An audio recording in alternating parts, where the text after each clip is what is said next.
தமிழ் தடம் நேயர்களுக்கு வணக்கம். நம்மோடு உரையாட ஊடகவியலாளர் திரு கேப்ரியல் இணைத்திருக்காங்க. வாங்க பேசலாம். அதற்கு முன்பாக சப்ஸ்கிரைப் பண்ணாம வீடியோ பார்த்துக்கிட்டு இருந்தீங்க அப்படின்னா சப்ஸ்கிரைப் பண்ணிட்டு பாருங்க.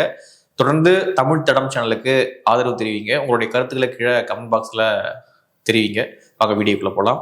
வணக்கம். வணக்கம். ஏடிஎம்கே இந்த கரூர் விவகாரத்துல பயங்கரமாக டிவிகேவை சப்போர்ட் பண்ணாங்க. அவங்களே டிவிகே வந்து ஒரு மாசம் ஆள் அட்ரஸே இல்லை, தலைமுறை வேணாங்க. ஆனால் டிவிகேவை ஏடிஎம்கேவும் பிஜேபியும் அந்த அளவுக்கு பேக் பண்ணி அன்னைக்கு சப்போர்ட் பண்ணாங்க.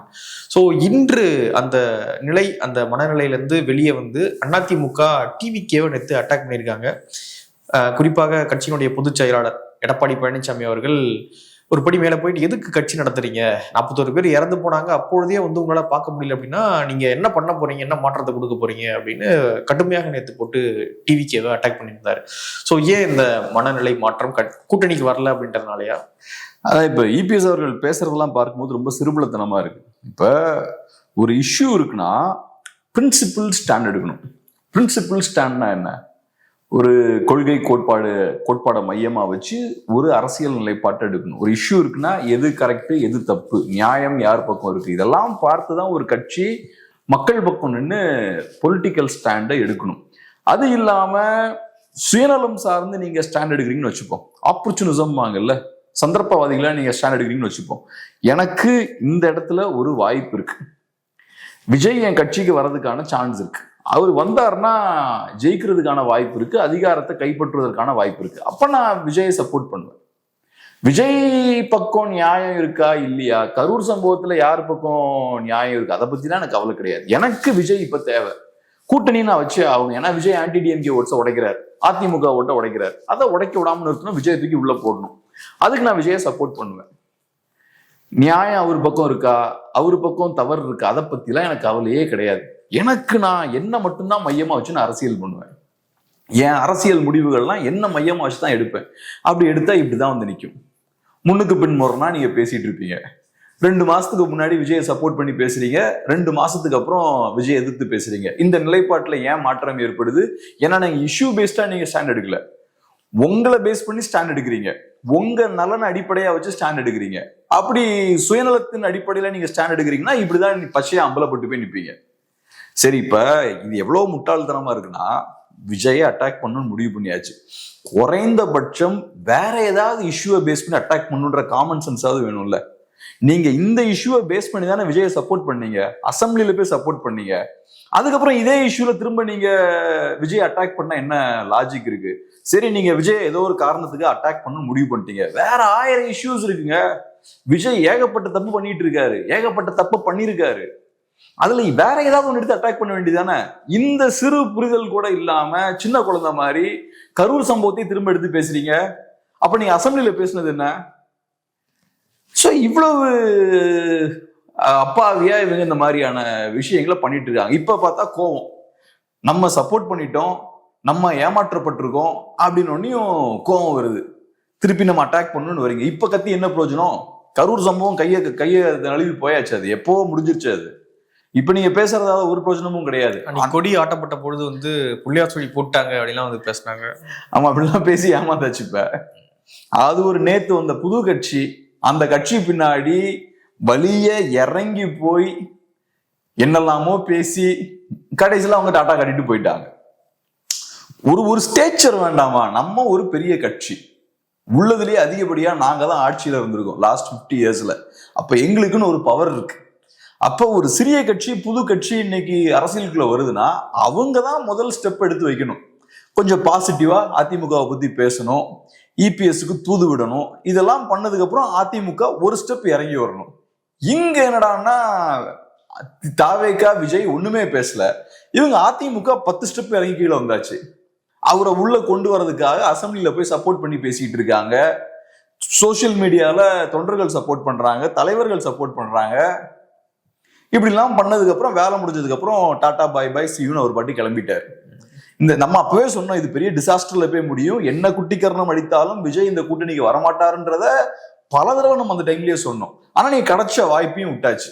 அந்த டைம்ல விஜய் போய் கரெக்டா பிரச்சனையில மாட்டிட்டு இருக்காரு. விஜய் உங்களுடைய எதிரி, உங்க ஓட்டை உடைக்கிறாரு. சோ விஜய் பிரச்சனையில மாட்டும் போது என்ன பண்ணணும்? நீங்க குறைந்தபட்சம் அமைதியா இருக்கணும். இல்ல முடிஞ்சா இன்னும் கொஞ்சம் அழுத்தம் போடணும். ரெண்டையும் பண்ணாம அவரை பிடிச்சி காப்பாத்தி விட்டுக்கிட்டு இப்ப 2 மாசம் கழிச்சு ஏமாற்றப்பட்டதான் நீங்க ஃபீல் பண்றீங்க, விரக்தியில வெளில வந்து பேசுறீங்க. சரி, வெளியே வந்து பேசுறோம், விஜய் அட்டாக் பண்ண வேண்டிய தேவை ஏற்பட்டிருக்கு, அதையாவது ஒழுங்கா பண்ணலாம்ல. அதையும் பார்த்தா கரூர் சம்பவத்தை வச்சு விஜய் அட்டாக் பண்றீங்க. அததானே சார் நீங்க சப்போர்ட் பண்ணீங்க. விஜய் அரசியலுக்கே வரல, விஜய் சரியா அரசியல் பண்ணல, இந்த இஷ்யூ பத்தி விஜய் பேசல, தேவையில்லாம தவறான ஸ்டாண்ட் எடுக்கிறார், இப்படி 1008 விஷயங்கள்ல நீங்க விஜய் அட்டாக் பண்ணலாம். அதெல்லாம் விட்டுட்டு உங்களுக்கு கரூர் சம்பவம் தான் இப்ப உங்களுக்கு கரெக்டா படுது விஜயை தாக்குறதுக்கு. அப்படி தாக்குனீங்கன்னா ஊரே உங்களை பார்த்து சிரிக்கும். இந்த அடிப்படை புரிதல் கூட எல்லாமே இந்த விஷயத்த பண்றாங்க. அன்னைக்கு ஒருவேளை வந்து டிவிகேவையும் டிஎம்கேவையும் 2 பேரையும் அட்டாக் பண்ணியிருந்தாங்கன்னா ஏடிஎம்கேவுக்கு ஒரு பிளஸ்ஸா இருந்திருக்கும். அது ஒரு பிரின்சிபல் ஸ்டாண்ட், அது கரெக்டான ஒரு ஸ்டாண்டாகவும் இருந்திருக்கும். ஸோ நீங்க மக்கள் பக்கம் இருந்து அந்த ஸ்டாண்ட் எடுத்திருக்கலாம். அந்த ஸ்டாண்ட் நீங்க கரெக்டா எடுத்திருந்தீங்கன்னா இன்னைக்கு நீங்க பல்ட் அடிக்க வேண்டிய தேவை வந்திருக்காது. ஒரு அரசியல்வாதி பல்ட் அடிக்கிறதா உள்ளதுலேயே பெரிய அசிங்கங்க. இன்னைக்கு பாருங்க, இந்த கூட்டணி எல்லாம் பேசும்போது நம்ம சிரிக்கிறோம்ல, எல்லாம் என்ன மாதிரியான குட்டி கரணங்களெல்லாம் நம்ம பார்த்துருக்கோம். எம்டிஎம்கே பார்த்துருக்கோம், இப்ப டிடிவி பண்ற விஷயத்த பாக்குறோம், ஏகப்பட்ட குட்டி கரணங்களை பாக்குறோம். இதுக்கான காரணம் என்ன? இவங்க பிரின்சிபிள்டான கொள்கை கோட்பாடை மையமா வைத்து அரசியல் முடிவுகள் எடுக்கிறது கிடையாது.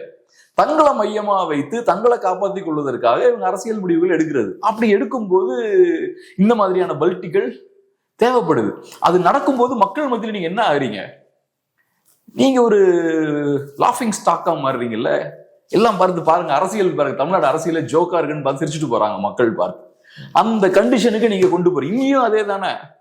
உங்களுக்கு தேவை வரும்போது விஜய் பின்னாடி போறீங்க, விஜய் வரமாட்டார்னு தெரிஞ்ச உடனே நீங்க படால்னு விஜய் அட்டாக் பண்ண ஆரம்பிக்கிறீங்க. அப்ப அங்க உங்களோட ஸ்டாண்ட் என்ன? கரூர் சம்பவத்துல உங்களோட ஸ்டாண்ட் என்ன? முன்னுக்கு பின் முறைனா நீங்க மாத்தி மாத்தி பேசுறீங்க, மாத்தி மாத்தி உங்க ஸ்டாண்டை மாத்துறீங்க. ஸோ அப்ப மக்கள் பார்க்கும்போது உங்ககிட்ட ஒரு ஸ்டெடியான ஒரு ஸ்டாண்ட் இல்லை, குழப்பம் இருக்கு. அது ஒரு அரசியல்வாதியை பலவீனமா காட்டும். அதுதான் இங்க நடக்குது. ரொம்ப வீக்கா ப்ரொஜெக்ட் ஆகிறாங்க. பட் ரொம்ப அப்ராணித்தனமா இந்த விஷயத்த பண்றாங்க. இன்ஃபேக்ட் இன்னொன்னு என்னன்னா, என்ன சொல்றேன்னா, தேவையில்லை இப்ப விஜய் அட்டாக் பண்ண. இப்ப நம்ம அட்டாக் பண்றோம், நம்ம ஒரு மீடியா கம்பெனி வச்சிருக்கோம், நம்ம விஜய் பக்கத்துல நிறைய தவறு இருக்குன்னு பாக்குறோம், ஒரு அரசியல் ஆபத்துன்னு பாக்குறோம், அதனால அட்டாக் பண்றோம். ஆனா அதிமுகன்ற கட்சி கேப்ரியல் அரசியல் அணுகுற மாதிரி அணுகணும்னு அவசியம் கிடையாது. அதிமுகன்ற கட்சியை பொறுத்தளவுல இந்த எலெக்ஷன்ல ஜெயிக்கணும். இந்த எலெக்ஷன்ல ஜெயிக்கணும்னா நம்ம என்ன பண்ணணும்? நம்ம திமுக எதிர்த்து அரசியல் பண்ணணும். நடுவுல குறுக்க விஜய் பூந்துட்டு இருக்காருன்னு சொல்லி நீங்களும் டைவர்ட்டா இந்த பக்கம் போவீங்களா? இல்ல, அவரு விஜய் வந்து அட்டாக் பண்றாருல்ல, அதான் சொல்றேன். நடுவுல இவர் குறுக்க போகிறாரு, நீங்க அவரு பக்கம் போக கூடாது இல்ல. விஜய் ஏன் வராது இந்த பக்கம்? விஜய் 40 நாளா சும்மா தானே இருந்தாரு. திடீர்னு என்ன வெளியே வந்து இப்ப கரெக்டா டிடிவியோட அலைன்ஸ் ஃபார்ம் பண்ணி அதிமுகவுக்கு ஒரு வேகம் கிடைக்கும் போது கரெக்டா விஜய் வெளில வராரு. 37 டேஸ்க்கு அப்புறம் வெளில வராரு. என்ன விஜய்க்கு இந்த தேவை வந்துச்சு? கரெக்டா வெளியே வர வேண்டிய தேவை என்ன வந்துச்சு? சோ அவருக்கு தெரியுது அதிமுக பலம் பெற ஆரம்பிக்கிறாங்க, டிஎம்கே வர்சஸ் ஏடிஎம்கேன்னு நரேட்டிவ் செட் ஆக ஆரம்பிக்குது. சோ அதிமுக பக்கம் ஒரு கல்ல எறிகிறாரு. சோ அவருக்கு நரேட்டிவா உடைக்கணும், இந்த பக்கம் திருப்பணும், டைவர்ட் பண்றாரு. அதை எதுக்கு நீங்க பண்றீங்க? அவர் அதை செய்ய முயற்சி பண்றாருன்னா அவருக்கு வேற அஜெண்டா இருக்கும். திமுகவுக்கு அது நல்லது, உங்களுக்கு ஏன் நல்லது? நீங்க விஜய் அட்டாக் பண்ண வேண்டிய தேவை இல்லை. அப்படியே அட்டாக் பண்றதா இருந்தாலும் இந்த இஷ்யூவை யூஸ் பண்ணி அட்டாக் பண்ண வேண்டிய தேவை இல்லை. உங்களோட பிரைம் டார்கெட் விஜய் கிடையாது. இந்த லாஸ்ட் ஒரு 1 இயராவே அதிமுகவுக்கு இருந்த சிக்கல் என்னன்னா, அதிமுகனால நரேட்டிவ் செட் பண்ண முடியல. DMK versus ADMK narrative set பண்ண முடியல. மீடியா ஃபுல்லா கட்டமைத்த ஒரு நரேட்டிவ் என்னன்னா, தமிழ்நாட்டுல அதிமுகவை விட தாவேகா தான் பலமா இருக்காங்க, கருத்து கணிப்பு முடிவுகள்லாம் அதை தான் சொல்லுது, விஜய் தான் இதை பேசுறாரு அதை பேசுறாரு, திமுகவை காட்டமா பேசுறாரு, ஸ்டாலினை விமர்சிக்கிறாரு. சோ மோதல்ன்றது திமுகவுக்கும் டிவிகேவுக்கும் தான் அப்படின்ற மாதிரியான ஒரு போலி கட்டமைப்பை உருவாக்கிட்டு இருக்காங்க. இந்த 1 வருஷமா தான் நடந்துட்டு இருக்கு. இப்ப அது கொஞ்சம் மாறுது. எலெக்ஷன் கிட்ட வரும்போது மாறதான் செய்யும். ஏன்னா நீங்க தான் 2வது பெரிய கட்சி. அதுவா மாறுது. உங்க கூட்டணியும் ஸ்ட்ராங் ஆயிட்டு இருக்கு. பிஎம்கே வராங்க, டிடிவி தினகரன் வராரு, எல்லாம் இயற்கையா உங்களுக்கு நடக்குது. நீங்க ஏன் இப்ப தூக்கிட்டு பெரிய கடப்பாறை தூக்கிட்டு விஜய் பின்னாடி ஓடுறீங்க? உங்களுக்கு வேண்டிய நரேட்டிவ் அதே செட் ஆயிட்டு இருக்கு. அப்ப நீங்க செய்ய வேண்டிய வேலையில செய்யணும். சரி, அடிக்கணும்னே முடிவு பண்ணியாச்சு, அதுவும் ஒழுங்கா பண்ணலாம்ல. அதிமுக செய்ய வேண்டிய ஒரே விஷயம் என்னன்னா, விஜய் எல்லாம் எதிர்த்து அதிமுக அரசியல் பண்ண முடியாது. அது நேத்து வந்த கட்சி. விஜய் பின்னாடி ஓடுறதும் தப்பு, அதிமுக மாதிரியான ஒரு பெரிய கட்சி விஜய் எதிர்த்து அரசியல் பண்றதும் தப்பு. அதிமுக என்ன பண்ணலாம்னா, விஜய் பண்ற விஷயத்த ஓரளவுக்கு அம்பலப்படுத்தலாம். அதை தாண்டி நீங்க விஜய் பின்னாடி ஓடுனீங்கன்னா, பார் விஜய் அட்டாக் பண்றேன் பாருன்னு போனீங்கன்னா, அது அது டிவிகேவுக்கு தான் ஸ்ட்ரென்த் அமையும். டிவிகே ஒரு பெரிய கட்சி மாதிரி தோற்றம் அளிக்க ஆரம்பிக்கும். பாருடா டிவிகே அதிமுகவும் அட்டாக் பண்றாங்க, திமுகவும் அட்டாக் பண்றாங்க, பெரிய கட்சியா இருக்கும் போல, நம்ம தலைவரை பார்த்து எல்லாம் மிரள்றாங்கப்பா அப்படின்னு ரசிகர்கள் நினைச்சிட்டு இருப்பாங்க. அதை நீங்க பண்ண வேண்டிய அவசியமே இல்லை. சரி பண்ணுனால உருப்படியா பண்ணலாம், இப்படி பண்ணணும்னு அவசியம் இல்லை. இந்தியா டுடேவுடைய ஒரு கருத்து கணிப்பு ரிலீஸ் ஆயிருக்கு. இன்னொரு கருத்து கணிப்பா? ஆமா, நேற்று நம்ம பேசியிருந்தோம், கருத்து கணிப்பு பத்தி பேசியிருந்தோம். இன்னைக்கு பாத்தீங்கன்னா இந்தியா டுடே மற்றும் சி ஓட்டர்ஸ் உடைய ஒரு கருத்து கணிப்பு. அவங்க என்ன சொல்றாங்க அப்படின்னு பாத்தீங்கன்னா, என்டிஏ அப்படின்றவங்க 37, என்டிஏ வந்து ஜனவரி மாச ரிப்போர்ட் படி 33% வந்து வாக்குகள் வச்சிருக்காங்க. இந்தியா கூட்டணி வந்து ஜனவரி மாச ரிப்போர்ட் படி, டேட்டா படி 45 விழுக்காடு வாக்குகள் வச்சிருக்காங்க. அதர்ஸ் இன்க்ளூடிங் டிவிகே அந்த செக்டார் வந்து 22% வந்து வாக்குகள் வச்சிருக்காங்க அப்படின்னு சொல்றாங்க. ஸோ இந்தியா டுடே சி ஓட்டர்ஸ்னுடைய ரிப்போர்ட் படி என்ன வருது அப்படின்னு பார்த்தீங்கன்னா, கருத்து கணிப்பு இந்தியா கூட்டணி வந்து லீடிங்ல இருக்காங்க அப்படின்றதான் இவங்களுடைய விஷயம். இவங்க சொல்ல வரக்கூடிய இதாக இருக்கு. அப்போ மட்டும் 45, என்டிஏ வந்து 33 தான் இருக்கு. கிட்டத்தட்ட ஒரு 8 டிஃபரன்ஸ் வருது. எப்படி பாக்குறீங்க? ஆமா, ஸோ இப்போ இந்த லாஸ்ட் ஒரு 2 வீக்ஸ்ல அதிமுகவுக்கு ஒரு வேகம் கிடைக்குது. வேகம் கிடைச்ச உடனேயும் அதிமுகவை சப்போர்ட் பண்ணி அதிமுக ஜெயிக்குன்ற மாதிரியான ப்ரொஜெக்ஷன்ஸை வச்சு சில கருத்து கணிப்புகள் வெளியே வருது. அது அதிமுகவுக்கு இன்னும் வலு சேர்க்குது. அதை உடைக்கணுமே அடுத்தது, டக்குன்னு பார்த்தா இன்னொன்று வெளில வருது. இது அப்படிதான் எனக்கு பார்க்க தோணுது. உடனே கொஞ்சம் மூடு அந்த பக்கம் ஒரு வேவ் திரும்புது, அதிமுக ஜெயிக்கலான்னு. கருத்து கணிப்பு முடிவுகளும் அதான் சொல்லுதுன்னு சொல்றாங்க. உடனே பட்டு இல்ல திமுக தான் ஜெயிக்குது இன்னொரு கருத்து கணிப்பு. ஸோ இது இப்ப இந்த ஊடகங்களை நீங்க பார்த்தாலே சொல்லிடலாம், அதிமுக ஜெயிக்குதுன்னு சொல்லக்கூடிய இந்த ஊடகங்கள் கருத்து கணிப்புகள்லாம் பாத்தீங்கன்னா லோ பட்ஜெட் நிறுவனங்களா இருக்கும். திமுக ஜெயிக்குதுன்னு சொல்றவங்க எல்லாம் பாத்தீங்கன்னா ஹை பட்ஜெட்டா இருக்காங்க. இதுலயே நீங்க சில கணக்குகளை மைண்ட்ல போடலாம். ஹை பட்ஜெட் யாரை சப்போர்ட் பண்றாங்க, லோ பட்ஜெட் யாரெல்லாம் சப்போர்ட் பண்றாங்கன்னு. ஸோ அதனால அப்படி நடந்துட்டு இருக்கு. கரெக்டா டைமிங் பாருங்க, அதிமுகவுக்கு கொஞ்சம் பிக்கப் பண்ற மாதிரியான ஒரு மூடு வரும்போது கரெக்டா அதை உடைக்கிற மாதிரி இன்னொரு கருத்து கணிப்பு. அது பெரிய பிராண்ட் வேற. இந்த பிராண்டுக்கு வேல்யூ இல்லைன்றீங்களா? பிராண்டுக்கு வேல்யூ இருக்கு, கருத்து கணிப்புக்கு வேல்யூ இல்ல. ஓகே, பிராண்டுக்கு வேல்யூ இருக்கு. வந்து இந்த இந்தியா கூட்டணி தானே லீடிங்ல இருக்காங்க. 2019 இருந்து வெற்றி வெற்றி வெற்றின்னு இந்த கூட்டணி கொடுத்துக்கிட்டே வராங்க. அப்படி இருக்கும்பொழுது இப்பயும் அவங்க லீடிங்ல இருக்காங்க அப்படின்னு ஒரு கருத்து கணிப்பு வருதுன்னா அது பொய்ன்னு தான் நம்ம எடுத்துக்கணுமா? இப்ப இந்த முடிவுக்கு நீங்க எப்படி வந்தீங்க? எப்படி நான் வரேன் அப்படின்னா, அதிமுக பாஜக அவங்கலாம் கூட்டணி வைக்கிறாங்க, இதெல்லாம் நடந்துட்டு இருக்கு. இப்போ அதிமுக கூட்டணி அப்படின்றது வந்து சிறுபான்மை ஓட்டுகளை மைனஸ் பண்ணி தான் அவங்களுடைய கணக்கே ஆரம்பிக்கிறாங்க. அந்த கூட்டணிக்கு வந்து சிறுபான்மை ஓட்டுகள் அப்படின்றது வந்து சிந்தாம சிதறாம கிட்டத்தட்ட 80% போய் அப்படியே உட்காருது. ஸோ இதெல்லாம் ஒரு கணக்கு வருது இல்லையா அதுக்குள்ள? ஸோ அப்படி இருக்கும்பொழுது தொடர் வெற்றி கூட்டணி கொடுத்துருக்காங்க. இதெல்லாம் வச்சு பார்க்கும்பொழுது தானே டிஎம்கே லீடிங்ல இருக்காங்க நம்மளால புரிஞ்சு. என்னோட பாயிண்ட் அதான், இப்ப நீங்க இருக்கக்கூடிய சூழலை வச்சே ஒரு அசஸ்மெண்ட்டை முன் வைக்கிறீங்க. அதை சொல்றதுக்கு எதுக்கு ஒரு கருத்து கணிப்பு? எனக்கு அங்கதான் சிக்கல் இருக்கு. உங்களோட கருத்து கணிப்பு இப்ப நீங்க சொல்றது கருத்து கணிப்பு இல்ல, நீங்க சொல்றது லாஜிக், அசஸ்மெண்ட், கெஸ். இது நான் வந்து கெஸ் பண்றேன் அப்படின்ற மாதிரி. அப்படி இவங்க சொன்னாங்கன்னா எனக்கு பிரச்சனையே இல்லை. இப்ப நீங்க என்ன பண்றீங்க, அவங்க கருத்து கணிப்புன்னு சில விஷயங்கள் விடுறாங்க, அடுத்து நீங்க இன்னொரு கருத்து கணிப்பு அதை கவுண்டர் பண்ற மாதிரி விடுறீங்க. எக்ஸாக்டா தான் நடக்குது களத்துல. என் ரிசல்ட் என்ன, இவங்க ஒரு இந்த சைட்ல ஒரு ப்ரோ ஏடிஎம்கே ரிசல்ட்ஸ் கொஞ்சம் வருது, அடுத்தது ப்ரோ டிஎம்கே ரிசல்ட்ஸ் திருப்பி இறங்குது. பின்னாடி யார் இருக்காங்களா எனக்கு தெரியல, ஆனா நடக்கிறது இதுதான். அப்ப அங்க ஒரு நரேட்டிவ் செட் ஆகுது, அதை உடைக்கிறதுக்கு இன்னொரு விஷயம் பார்த்தா உள்ள வருது. இப்ப என்னோட பாயிண்டே என்னன்னா, நீங்க எப்படி இந்த கருத்து கணிப்பா நீங்க என்ன ஒரு நார்த் இந்தியாவில் இருக்கக்கூடிய ஒரு சேனல் எவ்வளவு பேர் இங்க ஒர்க் பண்ணாங்க, இது வரைக்கும் உங்களை யாராவது கருத்து கணிப்பு எடுத்திருக்காங்களா? எனக்கு தெரிஞ்ச ஒரு 100 நிறுவனங்கள் இருக்காங்க, இது வரைக்கும் என்ன யாருமே மீட் பண்ணது கிடையாது. என் ஃபேமிலி மெம்பர்ஸை யாருமே மீட் பண்ணல, என் ஃப்ரெண்ட்ஸை யாருமே மீட் பண்ணல. நான் எவ்வளவோ பேர்கிட்ட கேட்டிருக்கேன், அவங்க யாரையுமே வந்து இந்த மாதிரி வாலண்டியர்ஸோ ப்ரொஃபஷனல்ஸோ வந்து கருத்து கணிப்பு எடுக்கிறோம்னு சொல்லி கேட்டதே கிடையாது. இவங்க எல்லாமே நிஜமா கிரவுண்ட்ல ஒர்க் பண்ணியிருந்தாங்கன்னா கண்டிப்பா கேட்டிருந்துருக்கணும்ல. குறைந்தபட்சம் ஒரு தொகுதியில நீங்க ஒரு வார்டுனா ஒரு 10 சாம்பிளாவது எடுக்கணும்ல. 10ன்றது ரொம்ப கம்மி, குறைந்தபட்சம் 10 சாம்பிளாவது நீங்க எடுக்கணும். இதெல்லாம் நம்ம கேட்டோம்னா செஃபாலஜின்றது ஒரு பெரிய சயின்ஸ் சார், நாங்க அதுல எல்லாம் பெரிய விஞ்ஞானிகள் தெரியுமா அப்படின்பானுங்க. இதெல்லாம் சும்மா கதை, இந்த மாதிரிலாம் விட்டுட்டு இருக்கிறதெல்லாம். உங்களாம் ஒன்றும் கடவுள்லாம் கிடையாது. எனக்கும் தெரியும். இதெல்லாம் சும்மா சாதாரணமாலாம் நீங்க மக்களோட மூடெல்லாம் ப்ரெடிக்ட் பண்ண முடியாது. இப்ப நீங்க சொல்றீங்க பாருங்க, அந்த மாதிரியா லாஜிக்கலா நீங்க அப்ரோச் பண்ணலாம். சில நேரங்கள்ல இந்த அலைன்ஸ் இங்க இருக்கு, இந்த அலைன்ஸுக்கும் இந்த அலைன்ஸுக்கும் ப்ராப்பரா ஜெல் ஆகல, கட்சிகள் ஒரு மாதிரி உள்ள கெமிஸ்ட்ரி இல்லாம தான் இருக்காங்க, இதெல்லாம் பெர்ஃபெக்ட், எனக்கு புரிஞ்சுக்க முடியுது. அதெல்லாம் பேஸ் பண்ணி இந்த கன்க்ளூஷன் நீங்க வாங்க, அதை நம்ம டிஸ்கஸ் பண்ணுவோம். ஆனா கருத்து கணிப்புன்ற பேர்ல நீங்க வராதீங்க. அதுவும் கரெக்டா உங்க டைமுக்கு ஏற்ற மாதிரி வருது, கரெக்டா ஒரு நரேட்டிவ் செட் ஆகும்போது உடைக்கிற மாதிரி இன்னொரு கருத்து கணிப்பு வருது. இதெல்லாம் நமக்கு புரியலையே. இதெல்லாம் நீங்க பார்த்தீங்கன்னா டிவில அதெல்லாம் நடக்கும். டிவில மார்க்கெட்டிங் இண்டஸ்ட்ரியில எல்லாம் பார்த்தா அது நடக்கும். ஒரு ப்ராடக்ட் ஒரு கம்பெனி லான்ச் பண்ணுவாங்க, அதை கவுண்டர் பண்ண இன்னொரு ப்ராடக்ட் இன்னொரு கம்பெனி லான்ச் பண்ணுவாங்க. பெரிய பெரிய நிறுவனங்கள் இருப்பாங்க, ஒரு சைட்ல ஐடிசி இருப்பாங்க, ஒரு சைட்ல ஹிந்துஸ்தான் லிவர் இருப்பாங்க, ரெண்டும் பெரிய ஜாயிண்டா இருப்பாங்க. அவங்க ஒரு ப்ராடக்ட் லான்ச் பண்ணா அதே கேட்டகரியில் அதை கவுண்டர் பண்ண இன்னொரு ப்ராடக்ட் லான்ச் பண்ணுவாங்க. அதை கவுண்டர் பண்ண ஒரு ஆட் கேம்பெயின் இவங்க கொண்டு வருவாங்க, இன்னொரு ஆட் கேம்பெயின் அவங்க கொண்டு வருவாங்க. அப்படிலாம் இது நடக்குது. இதை நம்ம எதுக்கு ஏத்துக்கணும்? இது ரொம்ப அபத்தமா இருக்கு இது. ஸோ அதனால இவங்க சொல்றது கரெக்டா கூட இருக்கலாம். இந்தியா அலைன்ஸ் மேபி இங்க ஜெயிக்கலாம். ஆனா அதெல்லாம் தாண்டி எனக்கு அந்த இன்டென்ஷன்ல தான் டவுட் இருக்கு. இன்டென்ஷன்ல டவுட் இருக்கு, உங்களோட நம்பகத்தன்மையில எனக்கு டவுட் இருக்கு. நீங்க நிஜமாவே ஒர்க் பண்றீங்களான்னு எனக்கு டவுட் இருக்கு. இப்ப ஹெட் ஆர் டெய்ல் நம்ம சொல்றோம், ஒரு 10 தடவை கெஸ் பண்ண 5 தடவை கரெக்டா தான் இருக்கும். அவுட்கம் கரெக்டா இருக்குன்றதால உங்களோட இன்டென்ஷன் கரெக்ட்னு கிடையாது.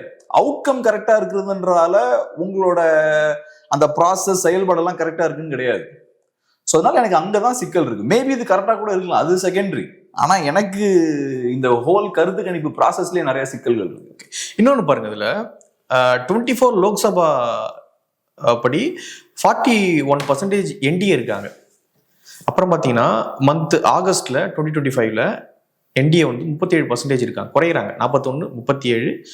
இப்போ ஜனவரியில என்டிஏ வந்து 33 தான் இருக்காங்க, குறைஞ்சிக்கிட்டே வராங்க. பாஜக வராங்க, டிடிவி வராங்க, இவங்கெல்லாம் வந்துமே என்டிஏவுடைய பர்சன்டேஜ் அப்படின்றது குறைஞ்சிக்கிட்டே வருது. இப்போ இந்தியாவுடைய பர்சன்டேஜ் பார்த்தோம் அப்படின்னா லோக்சபா 24ல வந்து அவங்க 47ல இருக்காங்க. அதன் பிறகு ஆகஸ்ட் மாதம் 2025ல எடுக்கும்பொழுது 48 இருக்காங்க, 1% ஏறுறாங்க. இப்போ ஜனவரி மாதம் எடுக்கும்பொழுது 45% இருக்காங்க. ஒரு கிட்டத்தட்ட அதே பர்சன்டேஜ்ல அவங்க ஒரு 45 அப்படின்றதுலேயே அவங்க வந்து கன்னியா வராங்க. ஸோ இந்த 33 அப்படின்றது வந்து என்டிஏ இருக்காங்க ஜனவரி மாதம். இதே ஜனவரி மாதம் எடுக்கும்போது அதர்ஸ் வந்து 22 அப்படின்னு ஏறுறாங்க. அதாவது டிவிகே உடைய எமர்ஜ் வந்து இங்க ஏடிஎம்கே காலி பண்ணுது அப்படின்றத இவங்க சொல்ல வரக்கூடிய விஷயமா எப்படி இதை புரிஞ்சுக்கிறது? அந்த லாஜிக்கை தான் அது அகைன் நான் சொல்ற மாதிரி அந்த லாஜிக் எனக்குமே தெரியுமே. டிவிகே 10% ஓட்டு வாங்கினாங்கன்னா காலி அதிமுக. டிவிகே 10% ஓட்டு வாங்கினாங்கன்னா அதிமுக தோத்துருவாங்க, அதுல சந்தேகமே வேண்டாம். ஓகே, டிவிகேவை 4-5%ல கட்டுப்படுத்த முடியுதுன்னா மேபி அதிமுக ஜெயிக்கலாம். டிவிகே 10% வாங்கினாங்கன்னா அதிமுக காலி தான். அதுக்கு எனக்கு இந்தியா டுடே தேவையில்லை, அது நானே கெஸ் பண்ணிடுவேன். எனக்கு இந்த மாதிரி கருத்து கணிப்புலாம் தேவையில்லை. அதுக்கு நீங்க சொன்னது இப்போ லாஜிக், டேட்டா பேஸ்டு விஷயங்கள். இது லாஜிக். தாவேக்காவோட அரசியல் அதிமுக ஓட்ஸை தானே உடைக்கும். திமுக எதிர்ப்பு அரசியல், அப்ப அது அதிமுகவோட அரசியல் தான். திமுக எதிர்ப்பு அரசியல தாவேக்காவும் பண்றாங்க, அதிமுகவும் பண்றாங்க. ஒரே ப்ராடக்ட 2 கடைக்காரங்க விற்கிறாங்க. இப்ப ஃபர்ஸ்ட் ஒரு கடை தான் வித்துட்டு இருந்தது. அப்ப 2 கடைக்காரங்க ஒரே ப்ராடக்ட விற்கிறாங்கன்னா கஸ்டமர்ஸ் 2ஆ உடைஞ்சிருவாங்க. இங்கேயும் அதே தான், 2 பேரும் ஒரே மார்க்கெட்டை குறி வைக்கிறாங்க, ஒரே ஆடியன்ஸை ஒரே ஓட்டர்ஸை குறி வைக்கிறாங்க. ஸோ கண்டிப்பா அதிமுகவுக்கு பெரிய பாதிப்பு தான். இந்த லாஜிக் கரெக்ட் தான். ஆனா இதெல்லாம் சொல்றதுக்கு பெரிய கருத்து கணிப்புலாம் தேவையில்லை. இதெல்லாம் நம்மளே உட்காந்து நம்ம இதெல்லாம் பேசிட்டு இருக்கலாம். ரெண்டாவது, ஒரு கருத்து கணிப்பு நடத்தணும்னா 234 சீட்ஸ் இருக்குங்க. ஒரு சீட்டுக்கு குறைஞ்சது ஒரு 2-3 பேர் நீங்க போட்டீங்கன்னா கூட அப்போ ஒரு 779 பேரை நீங்க அப்பாயிண்ட் பண்ண வேண்டியிருக்கும். சரி, உங்களுக்குலாம் சஃபாலஜி பத்திலாம் புரிதல் இல்லை சார். 234 சீட்ஸ் இருக்குன்னா அதுல நாங்க ஸ்பெசிஃபிக்கா கால்குலேஷன்லாம் பண்ணி சில சீட்ஸை தான் நாங்க சூஸ் பண்ணுவோம். அதுல மட்டும்தான் சில பேரை நாங்க ஆள் அனுப்புவோம். அப்படி பண்ணா கூட நீங்க ஒரு 30-40 பேரை டிப்ளாய் பண்ண வேண்டியிருக்கும். அந்த அளவுக்கு பெரிய சயின்டிபிக்கா ரிசர்ச் எல்லாம் பண்ற அளவுக்கு உங்களுக்கு அதை லீட் பண்ற ஆட்கள் இருக்கணும். தமிழ்நாடோட சூழலை புரிஞ்ச ஆட்கள் இருக்கணும். நான் டிவிலாம் பாக்குறேன், இங்க இருக்கக்கூடிய எலெக்ஷன் அனாலிசிஸ் எல்லாம் பாக்குறேன். அப்படி ஒன்றும் பெரிய விஞ்ஞானிகள்லாம் நான் எங்கேயும் பாத்தரல. நார்த்ல இருந்து வந்தாங்கன்னா இங்க இருக்கிற சூழல்லாம் எப்படி புரியும்னு எனக்கு தெரியல. திடீர்னு பட்டாலும் ஒரு கருத்து கணிப்பு முடிவை கரெக்டா அவங்களுக்கு பிடிச்ச டைம்ல அவங்களுக்கு விட முடியுது. நீங்க ஒர்க் பண்ணா மினிமம் ஒரு 2 மந்த்ஸாவது ஒர்க் பண்ண வேண்டியது கிரவுண்ட்ல. ஒரு நல்ல காம்ப்ரிஹென்சிவான ஒரு ரிசர்ச்சை நீங்க ப்ரொடியூஸ் பண்ணணும்னா மினிமம் 2 மந்த்ஸ் ஒர்க் பண்ணணும். இப்போ நீங்க அதை ஃபுல்லா நீங்க ஒன்று சொல்றேன். இப்போ நான் சொன்னல, நான் ஒரு தொகுதியில ஒர்க் பண்ணியிருக்கேன். ஆக்சுவலாக 2 தொகுதியில் நான் ஒர்க் பண்ணியிருக்கேன். 2011 அந்த டைம்ல நான் காலேஜ்லாம் படிக்கும்போது அந்த எலெக்ஷனுக்கு முன்னாடியே ஒரு தடவை அந்த அந்த அந்த எலெக்ஷனை ஃபோக்கஸ் பண்ணி அதுக்கு முன்னாடி ஒர்க் பண்ணியிருக்கேன். கருத்து கணிப்புகள்ல ஸ்டூடெண்டா இருக்கும்போது நான் ஒரு தடவை போயிருக்கேன். 2வது 2016லயும் நான் வந்து இந்த கருத்து கணிப்புகள்லாம் கொஞ்சம் பண்ணியிருக்கேன் வேற ஒரு கம்பெனிக்கு. ஒன்ஸ் அந்த இடத்துல போய் நம்ம ஃபுல்லா ரிசர்ச் பண்றோம்னா எனக்கு அந்த நம்பர்ஸை தாண்டி வேற நிறைய விஷயங்கள் பேச முடியும். ஏன்னா நான் வந்து ஒரு 2 months அங்க ஒர்க் பண்ணுவேன் உள்ள இறங்கி. இங்க கேஸ்ட் கம்போசிஷன் எப்படி இருக்கு, இவங்களுக்கு என்ன அதிருப்தி இருக்கு, இந்த தடவை ஓட்டு எப்படி ஷிஃப்ட் ஆகும், யாரோட ஓட்டு ஷிஃப்ட் ஆகும், இது எல்லாத்தையுமே நம்மளால ஓரளவுக்கு பேச முடியும். பேசிக்கா அந்த சொசைட்டியை பத்தின ஒரு புரிதல் நமக்கு ஏற்பட்டுரும், தொகுதி பத்தின நல்ல புரிதல் ஏற்பட்டுரும்.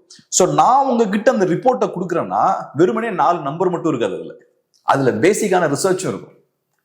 இங்க இவங்க கொடுக்குற இந்த கருத்து கணிப்புகள்லாம் பார்த்தாலே அதான் எனக்கு போகஸா தெரிகிறது. இவங்க எல்லாமே பார்த்தீங்கன்னா சும்மா 4 நம்பர் மட்டும் இருக்கும். என்டிஏ இத்தனை சீட்டு, இந்தியா அலையன்ஸ் இத்தனை சீட்டு, இவங்க எத்தனை.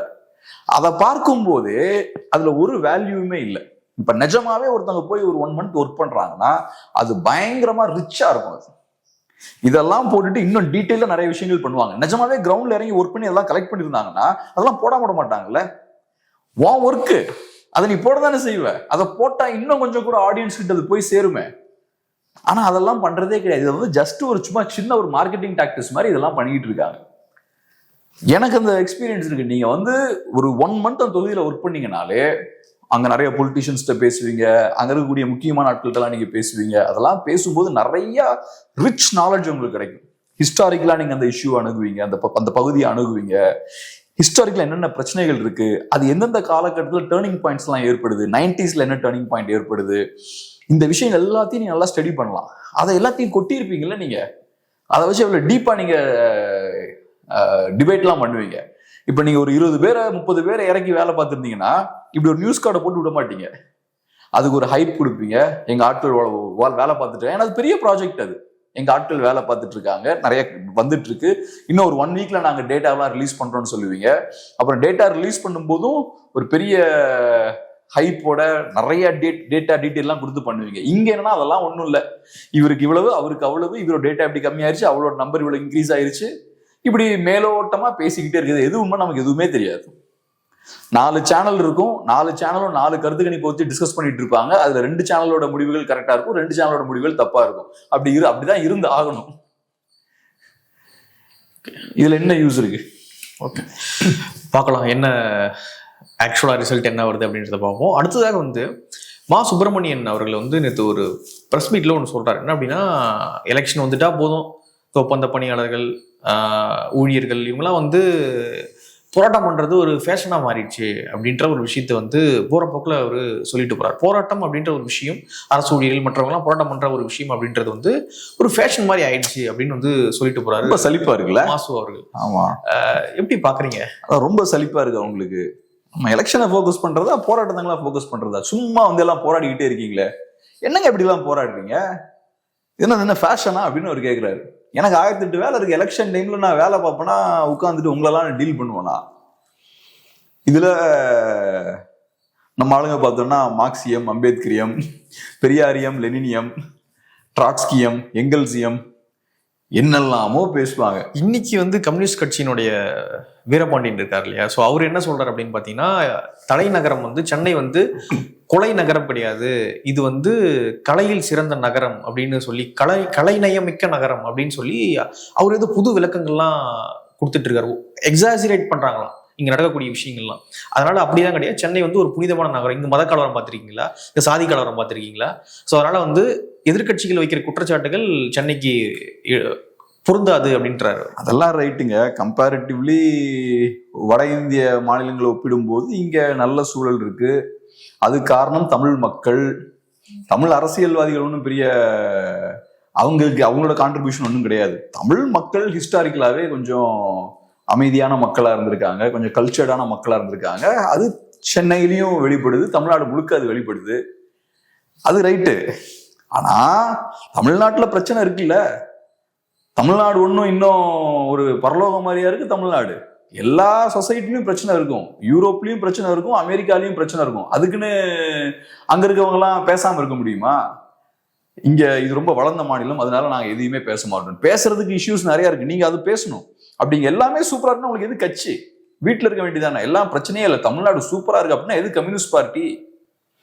இப்ப வந்து போராடுறதுலாம் ஒரு ஃபேஷனா போயிருச்சுன்னு ஐயா சொல்றாரு.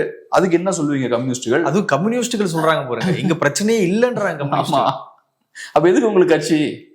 பிரச்சனையே இல்லை, எல்லாம் சூப்பரா இருக்குன்னா ரைட், எல்லாம் கிளம்புவோம், கலைச்சிட்டு வீட்டுக்கு போவோம், இல்லாட்டி திமுக போய் சேர்ந்துருவோம். எல்லாமே பிரச்சனையே இல்லாத ஒரு சொசைட்டியை கிரியேட் பண்ணி கொடுத்தது எவ்வளவு அன்சைன்டிபிக்கான ஒரு பேச்சு. பிரச்சனையே இல்லாம இருக்குமா ஒரு சொசைட்டி? என்ன வளர்ந்த நாடா இருந்தாலும் பிரச்சனை இருக்கும். மிகைப்படுத்துறாங்க எதிர்கட்சிகள் அப்படின்றாங்க.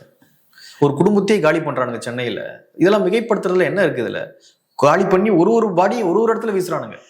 நீங்க தான் சார் இதெல்லாம் கொண்டு வரணும் வெளியே. இன்னைக்கு இந்த இஷ்யூ வந்து இன்னைக்கு இவ்வளவு பெரிய பேசு பொருளா மாறுதுன்னா அது நம்மள ஒரு மாதிரி டிஸ்டர்ப் பண்ணுது. 3 பேர் கொல்லப்பட்டிருக்காங்க, அது ஒரு ஃபேமிலியா 3 பேர் கொல்லப்பட்டிருக்காங்கன்னா ரேப்பு நடந்திருக்கு, பாலியல் கொடுமை நடந்திருக்கு. ஆமா, சோ அது எல்லாரையும் டிஸ்டர்ப் பண்ணுது. அதை தாண்டி தமிழ்நாட்டுல ஒவ்வொரு நாளும் ஏகப்பட்ட வன்முறை சம்பவங்கள் நடந்துட்டு இருக்கு. அது இந்த மாதிரி மீடியால பெருசா வரலையா இருக்கும், ஆனா நடந்துட்டு இருக்கு. அதையும் நீங்க தான் கொண்டு வரணும், அது உங்க வேலை. ஸோ மீடியால வர நியூஸ் எடுத்து பேசுறது மட்டும் கிடையாது, அது மீடியா அவங்களோட ரோலை பிளே பண்றாங்க. மக்கள் சில விஷயத்த ரொம்ப பேசுறாங்கன்னா அதை மீடியா ஹைலைட் பண்ணுவாங்க. பட் அதை தாண்டி நீங்க நிறைய இஷ்யூஸ் எடுக்கணும்ல, அதெல்லாம் எடுக்காம இங்க உட்காந்து கவர்மெண்ட் சப்போர்ட் பண்ணி பேசுறதுக்கு நீங்க இருக்கீங்க. கம்யூனிஸ்டோட வேலை அதுவா? நம்ம என்ன பெரிய வளர்ந்த நாடாவா இருக்கும்? தமிழ்நாடு இன்னும் ஏகப்பட்ட பிரச்சனைகளை ஃபேஸ் பண்ணக்கூடிய ஒரு மாநிலமா தான் இருக்கு. இந்தியால ஓரளவுக்கு நம்ம வளர்ந்த மாநிலமா இருக்கும், அதுக்குன்னு பெரிய வளர்ந்த பொருளாதாரம்லாம் கிடையாது தமிழ்நாடு. நீங்க மற்ற வளர்ந்த பொருளாதாரங்களை ஒப்பிடும்போது ரொம்ப மோசமா தான் நம்ம இருக்கோம்.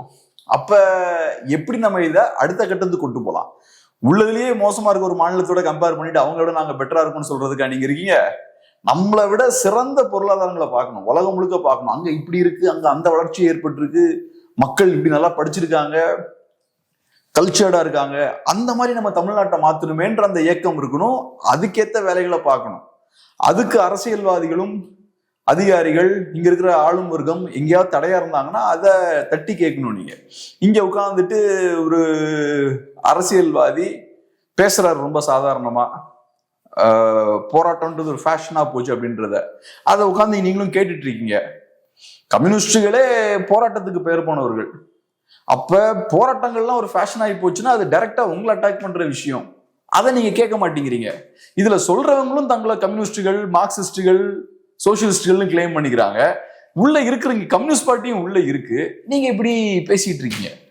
ஸோ அதனால இப்ப பாருங்க, அவங்களுக்கு வந்து இதே ரொம்ப இரிட்டேட்டிங்கா இருக்குன்னு நினைக்கிறேன். என்ன சும்மா எலெக்ஷன் டைம்ல எங்களுக்கு 1008 வேலை இருக்கு, நீங்க பாட்டுக்கு வந்து போராட்டம் அது இதுன்னு சொல்லிட்டு இருக்கீங்க. நாங்க எலெக்ஷனை ஃபோக்கஸ் பண்றதா உங்களை ஃபோக்கஸ் பண்றதா?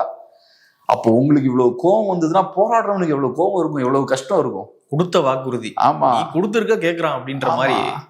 ஒவ்வொருத்தவங்களும் இன்னைக்கு விலைவாசி ஏறிட்டு இருக்கு. இன்னைக்கு தான் நீங்க சொல்றீங்க சிக்கன் ரேட் எல்லாம் பயங்கரமா ஏறிடுச்சுன்றீங்க. உணவுப் பொருளோட ரேட் இன்க்ரீஸ் ஆயிட்டு இருக்கு.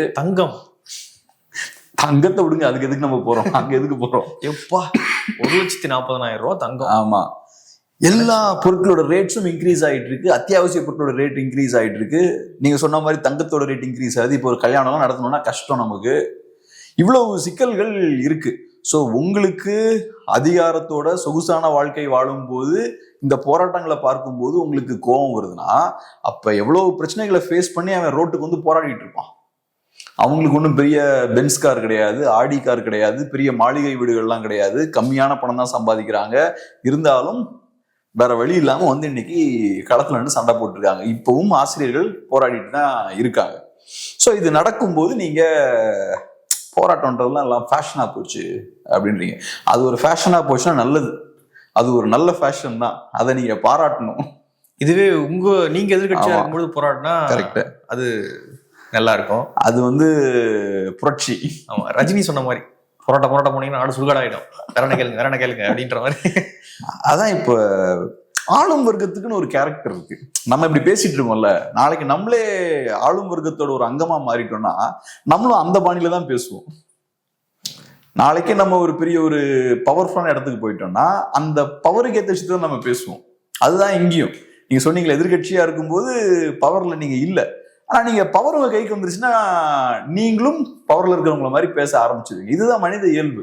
என்னோட நலன்கள் மாறிடுது, நான் அதிகாரத்தை ரெப்ரசென்ட் பண்றவனா மாறிடுறேன், அப்ப போராடுறவன் என்னோட எதிரியா மாறிடுறான். அதனால திமுக ஒன்றும் புனிதமான கட்சின்னு பார்க்க வேண்டியது இல்லை. ஆமா, யாரும் புனிதமான ஆட்கள் இல்ல, திமுகவும் புனிதமான ஆட்கள் இல்ல. இல்ல ஒரு பட்டம் இருக்குல்ல திமுகவுக்கு, திமுக வந்தா அப்படியே தலைகீழ மாறிடும் தமிழ்நாடு அப்படின்லாம் பில்டப் விட்டாங்களா 21ல. திமுக கொஞ்சம் புத்திசாலித்தனமான ஆட்கள் தான். ஓகே, ஆனா அது பாசிட்டிவ் சென்ஸ்ல இல்ல, பட் கிளவரான ஆட்கள். ஓகே, நிறைய விஷயங்களை மட்டும் பகிர்ந்துக்கிட்டீங்க. நன்றி. நன்றி.